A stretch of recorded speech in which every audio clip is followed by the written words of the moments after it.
পাকিস্তানের সন্ত্রাস বিরোধী অভিযান চালিয়েছে দেশটির সেনাবাহিনী।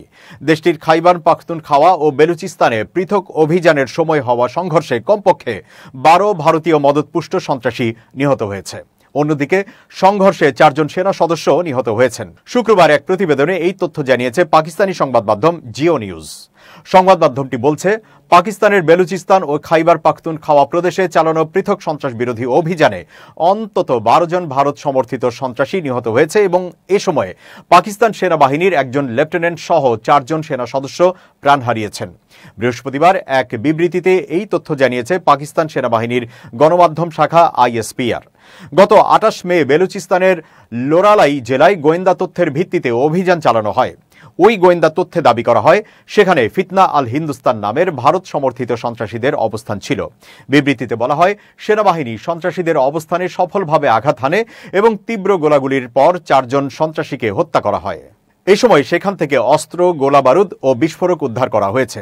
এই সন্ত্রাসীরা এর আগে 2024 সালের 26 আগস্ট ও 2025 সালের 18 ফেব্রুয়ারি ন্যাশনাল হাইওয়ে 70-তে ভয়াবহ হামলায় জড়িত ছিল, যেখানে 30 জন নিরীহ নাগরিক নিহত হয়েছিলেন বলে ISPR এর দাবি। এছাড়া বেলুচিস্তানের কেচ জেলায় আরেকটি অভিযানে আরও একজন ভারত সমর্থিত সন্ত্রাসী নিহত হয়েছে।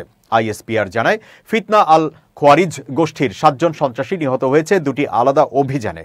28 ও 29 মে রাতের মধ্যে উত্তর ওয়াজিরিস্তানের সাওয়াল এলাকায় একটি চেকপোস্টে সন্ত্রাসীরা হামলার চেষ্টা করলে সেনাবাহিনী তা প্রতিহত করে। এতে 6 জন সন্ত্রাসী নিহত হয়।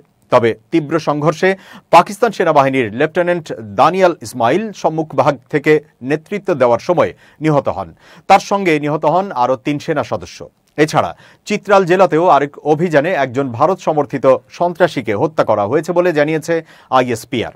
ISPR বলেছে, এই ধরনের আত্মত্যাগ আমাদের সংকল্প আরও দৃঢ় করে তোলে।